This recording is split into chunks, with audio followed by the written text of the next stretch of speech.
Siva 1 minute. என்ன? என் marriage invitation. நீ என் கல்யாணத்துக்கு வரணும். ஒரு இன்விடேஷனை வேஸ்ட் பண்ணாத. நான் வரமாட்டேன். ஏன்?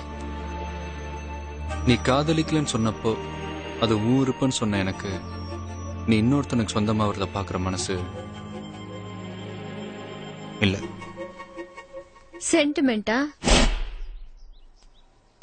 நீ ரொம்ப புத்திசாலி சிவா. நான் உன்னை காதலிக்கலன்னு தெரிஞ்ச உடனே என் மேல இருக்கிற கோவத்துல ஒரு பொண்ணை கிண்டல் பண்ணாலும் ஒருத்தனை அடிச்ச. கல்யாணத்துக்கு கூப்பிட்டா மனசு இல்லைங்கிற. என்ன இம்ப்ரெஸ் பண்றதுக்காக மேஜர் அங்கிள சந்தோஷப்படுத்த பொக்கே தர. அப்புறம் இதெல்லாம் என்ன உன்னை அட்ராக்ட் பண்றதுக்காக செய்யறேங்கிறியா? பின்ன இல்லையா? இத பாரு, என்ன செஞ்சாலும் உன்ன மாதிரி பொண்ணுங்களுக்கு எல்லாம் காதல்னா என்னன்னே தெரியாதுன்னு எனக்கு தெரியும்.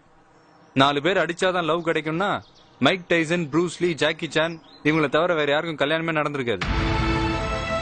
இந்த வயசானவங்களுக்கு பூ தர்றது, கண்ணு தெரியாதவங்களுக்கு ரோட்டை கிராஸ் பண்ண ஹெல்ப் பண்றது, இதனால பொண்ணுங்க ஐ லவ் யூன்னு சொல்லுவாங்கன்னா சோசியல் சர்வீஸ் பண்றவங்களுக்கும் பூ கடைக்காரனையும் தவிர வேற யாருக்கும் பொண்டாட்டியே இருக்க மாட்டாங்க.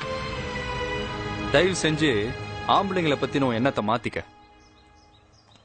ஒரு தடவை ஒருத்தர் நினைச்சிட்டா கடைசி வரைக்கும் அவனால தான் மனசை மாத்திக்க முடியாது.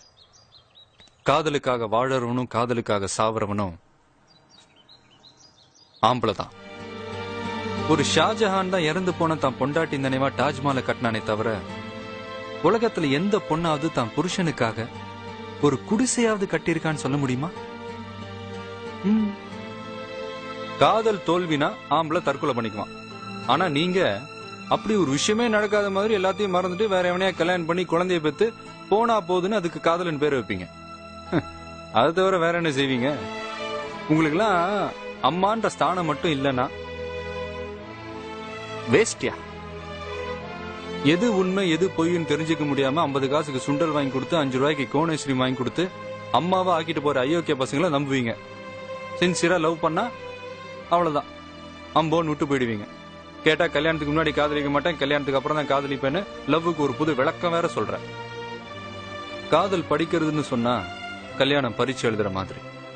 உனக்கு படிக்கிறதுலயே நம்பிக்கை இல்லாதப்போ பரீட்சை எப்படி எழுதுற? வரப்போறவனை ஏமாத்தாம கடைசி வரைக்கும் குடும்பம் நடத்துவானான்னு நல்லா யோசிச்சு முடிவெடு. இல்லைன்னா எதிர்காலத்துல நீ அழறதுக்கு கண்ணீர் இருக்கும், ஆனா அதை துடைக்க கை இருக்காது.